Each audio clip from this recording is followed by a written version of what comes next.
doing? My name is Shari, and I'm in recovery from so many things.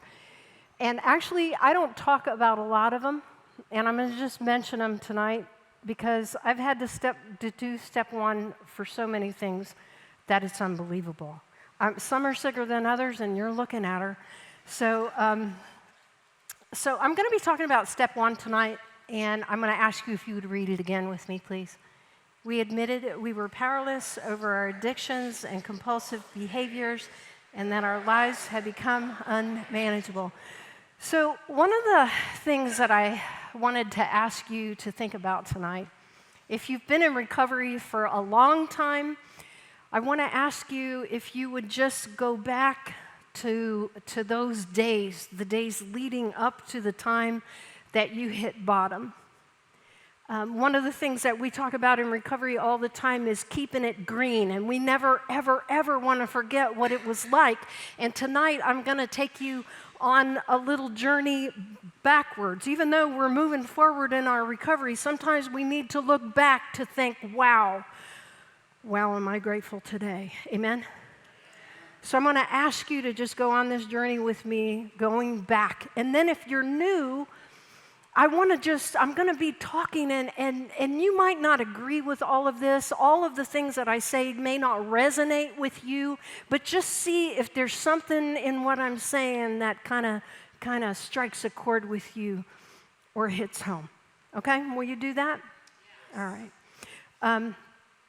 And if any time you're like, oh, yeah, that's me, just give me one of those. It's encouraging. Okay? So I know somebody's listening. All right. Because I see Neil's already started snoring. So, all right. So the first thing I'm going to ask is a question, and the question is, how many of you would agree with this statement? Honesty should be the foundation of our lives. It should. Okay. But let's get real, right? Being honest with words and thoughts and actions is a difficult thing.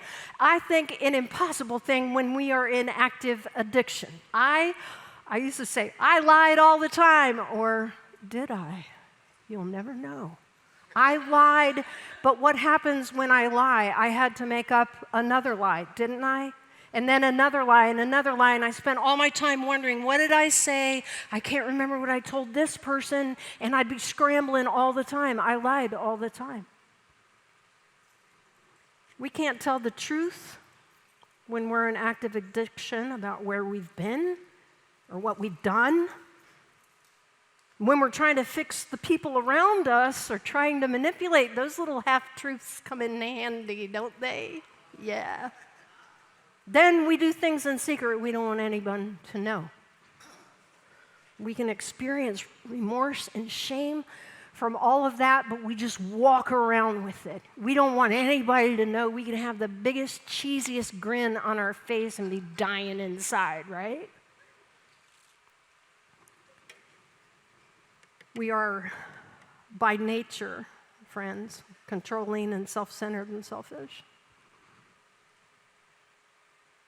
When we're not working a program, right? Our sick minds can convince us that no matter what we're doing, it's okay. I'm okay. You're the ones with the problems. You just get off my back, okay? How can we become honest with others when we can't be honest with ourselves? When we can't see? And again, I'm asking you to look back, to think on those days so that you can be so grateful for where you are today. But to think on those days because we never want to forget. The other reason is so that we can respond with compassion to new people. Maybe we've come a long way, but we never want to forget where that person is who's just walking in the door. Isn't that true? Okay. So we can't see when we're in active addiction how much we're hurting ourselves and our families and others that we love. We can't see that our performance at work is suffering as that crummy boss. We can't see how the drugs and alcohol and codependent behaviors are affecting us spiritually and mentally and physically. We just can't see, so we can't be honest about it. And our minds lie to us and tell us we're fine. Well, we know the definition of fine. I can't say it here. And we do believe it's everybody else that has the problem. We blame our spouse and our parents and our boss and our in-laws and everyone else for everything that's wrong in our lives, and the wrongs just begin to just cascade, just one thing after another. Sometimes we even blame God for how our lives have turned out and stay blind to our own issues that have caused so much pain. And because the truth is, if we were actually going to look at the truth, we would see that our lives are unmanageable. That's a huge part of the first step, that we're powerless, because doesn't that all sound like powerlessness, what I was talking about? And unmanageability. We're damaged, we're defeated.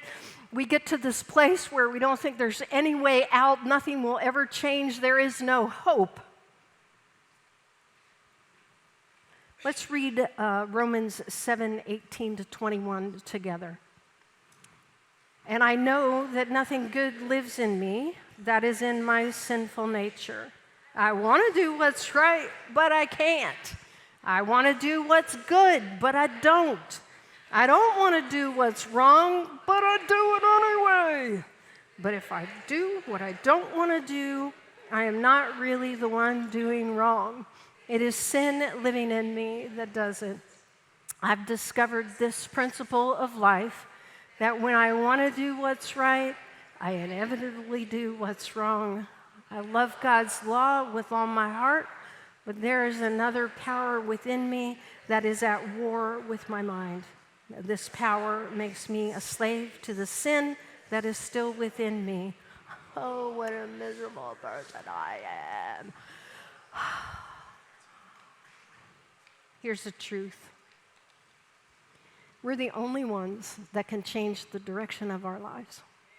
We're the only ones who can make that choice. We're the only ones who can change the direction that we're headed, and we can't do it by ourselves. Haven't we tried? Like a million times? We need the experience, strength, and hope shared by others, and we need a new way to live.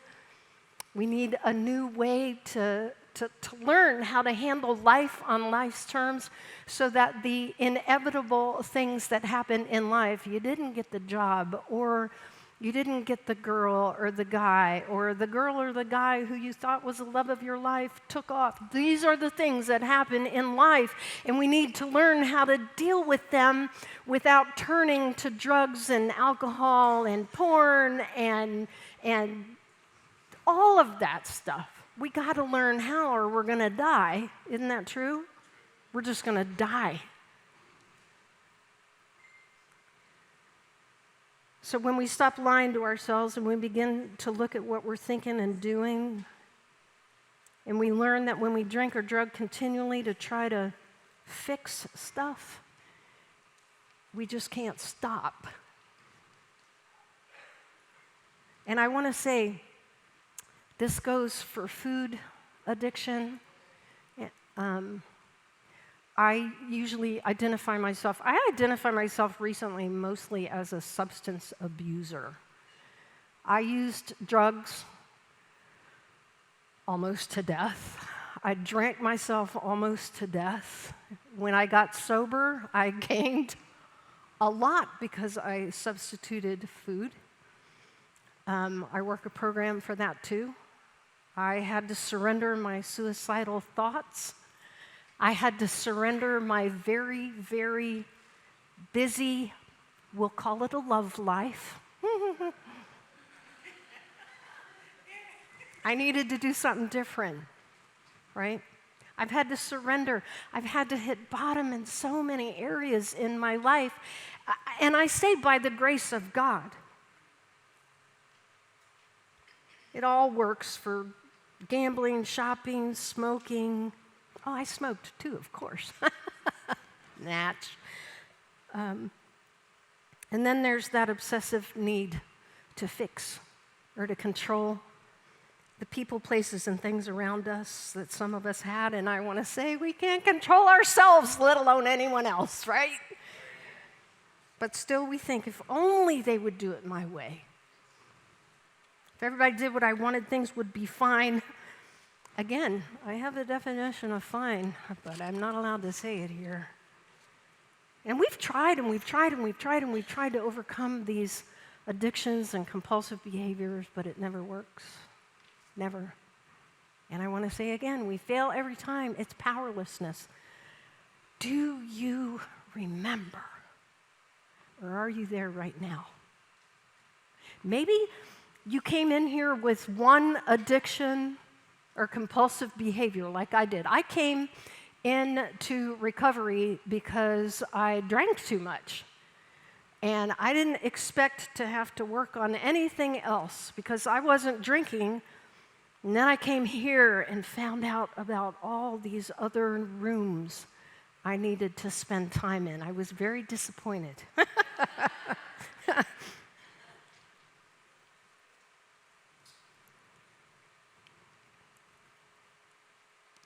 So I know you know this.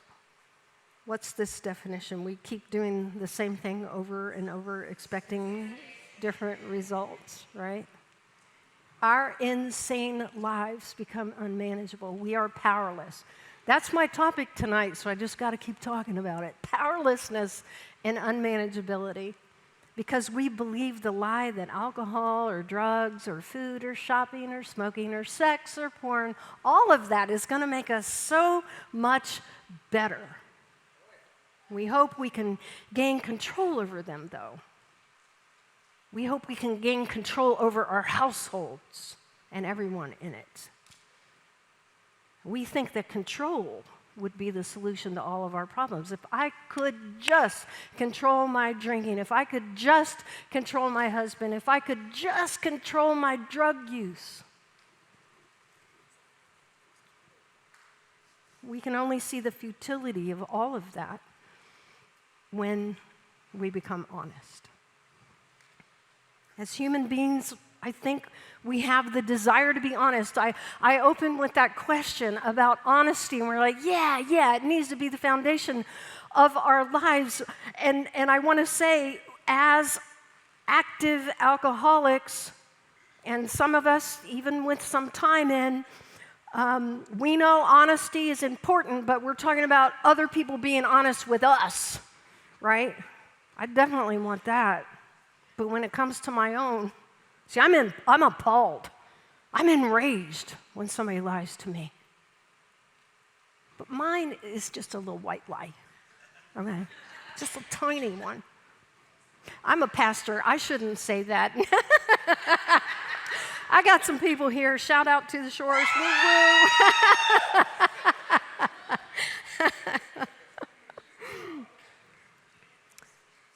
We want honesty. And when it comes to our alcoholism and our addictions and our codependencies and all of our stuff, we deceive ourselves. We lie to everyone else because we can't tell the truth. For those of us with substance abuse issues, how many times do we put our loved ones at risk and everyone else on the road when we drove intoxicated or high? And then lie about it. How many times do we promise ourselves we're not going to go online just for a minute? How many times do we threaten our financial situation when we spent the rent or the grocery money on dope or gambling or stuff? Who made promises and broke them? Yeah, sure, I'll pick up the kids, I'll be there on time. Sure, I'll be home after work. No. Sure, I'll get that degree, I'll find a better job. Sure. Oh, no, that coworker and I aren't flirting. You're misinterpreting. You're paranoid. We forced our families to endure constant disappointment, constant stress, constant emotional trauma, and we showed them over and over and over again that we weren't trustworthy. I know this is hard to hear, but have we come a long way from there? Amen. Have we come a long way from there? Do you remember those days? And all the time we were doing that, we couldn't see the truth, and it reminds me of that Jack Nicholson line, "You can't handle the truth." You're right. I couldn't. And nobody better confront me with it either. We drank, we drugged, we engaged in risky behavior, we were promiscuous, we lost or harmed our relationships, we were angry, depressed, resentful when people didn't see things our way, and our own motives and our false reality and us lying to ourselves over and over and over again made us think we were okay. We're okay. It's you with a problem. Get off my back.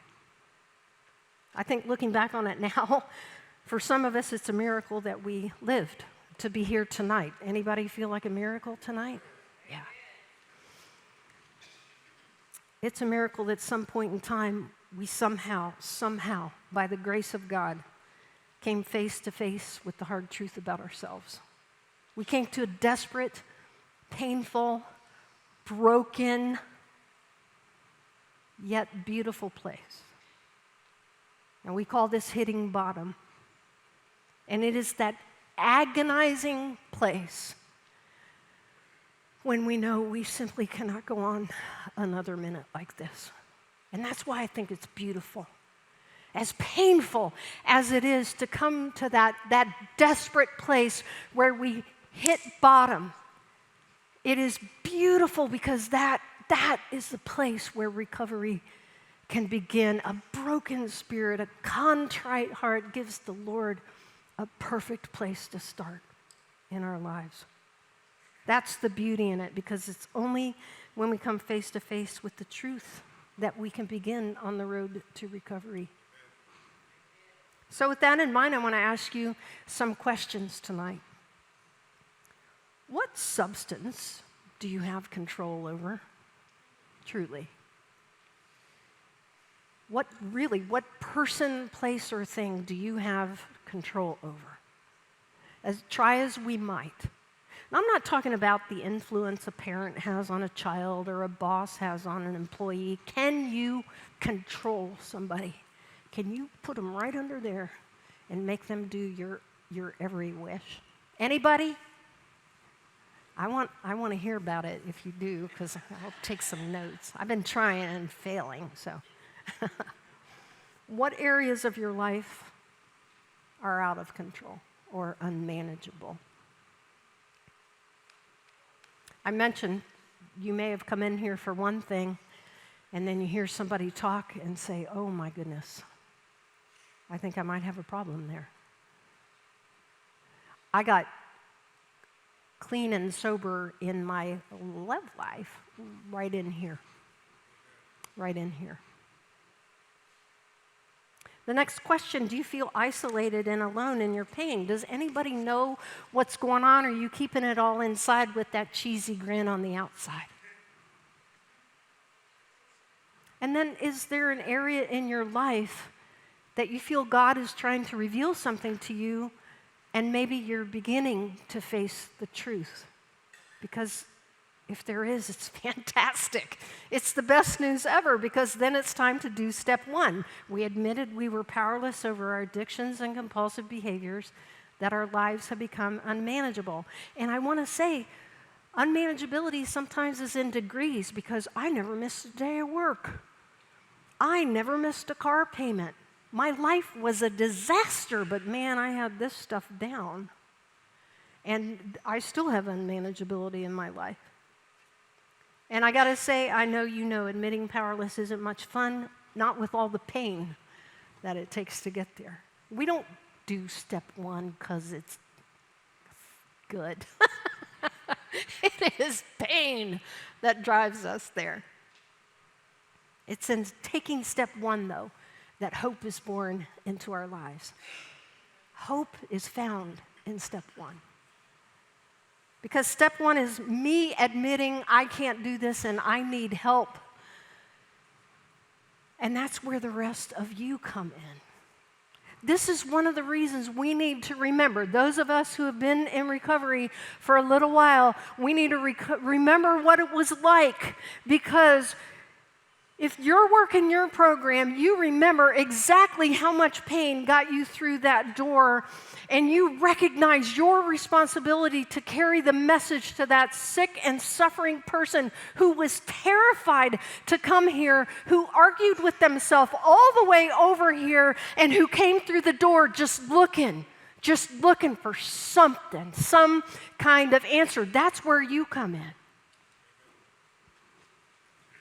That's where you surround the newcomer with encouragement and a listening ear and a ride to a meeting and the acceptance that we all needed when we got here.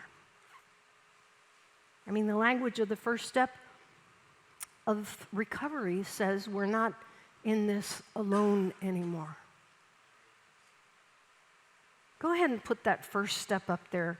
What is the first word on there? Who admitted? We. We're in this together. We're in this together. And then whose lives are unmanageable? Ours. It's not just mine that's out of control. It's not just mine that's a hot mess. Yours is too. Yay! We're all in this together. Now, in my addiction, in my drug addiction, in my bulimia, in my alcoholism, I felt like I was the only one in the world who suffered the way I did. I was the only one in the world who thought the way I did. I was the only one in the world who has failed the way I have, and nobody truly understands. It was all me and no we. Even in the dark dive bars I went into, I felt apart from everyone. There was no we in the Old Trail Tavern on the west side of Columbus, Ohio.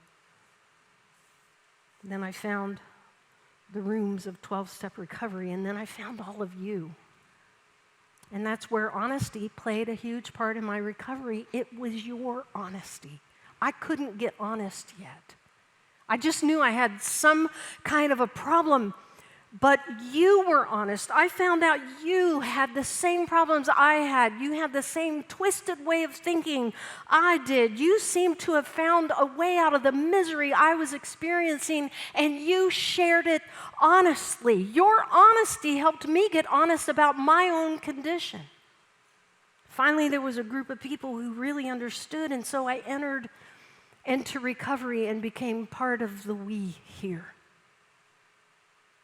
And it was with all of you that together we found the hope and help and honesty that we could never find on our own. We found the recovery we could never find on our own. Would you read this scripture with me? 2 are better than 1 because they have a good return for their labor. If either of them falls down, one can help the other up. But pity anyone who falls and has no one to help them up. Also, if 2 lie down together, they will keep warm. But how can one keep warm alone? Though one may be overpowered, 2 can defend themselves. A cord of 3 strands is not easily broken. This makes sense to me. More than one person trying to do anything is stronger than just one person trying to do something, right? If many of us are working together, we all have a much better chance. That's why meetings are so important.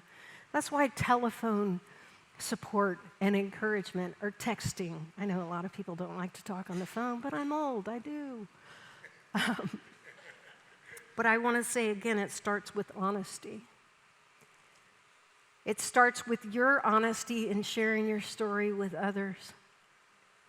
And it continues when I learn to become honest. When a newcomer learns to become honest, learns that this is a place where they can be honest. Because let's face it, for so long each of us got here today, we got used to lying or omitting key facts about our lives. And we invented elaborate excuses for our behaviors, right? We explained away drained bank accounts, and I always say, deny, deny, deny. That's how I dealt with just deny, deny, deny. And my word meant nothing, absolutely nothing. So in recovery, we found people who we could finally be completely honest with no judgment. We could show our weakness for what it really was. And it was lonely before recovery. Now we don't have to pretend anymore. See, we can be honest and admit that we don't have the answers. If we did, we probably wouldn't be here. We can be honest and say matter-of-factly, I don't know how to deal with life. This is where we find out how to deal with life. When we're honest about our condition, we can begin to walk freely because we're not trying to remember what lie we told someone last week. We can walk freely because I don't know if you have ever lived a double life, like one life at home and one life at church, or one life at home and one life at work. Do you know what I'm saying?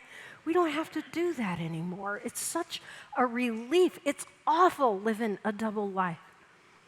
We can finally stop trying to control our addiction and the people around us. We don't have to be ashamed anymore because we can be honest about our condition and be accepted and loved and encouraged here. We don't have to be ashamed anymore.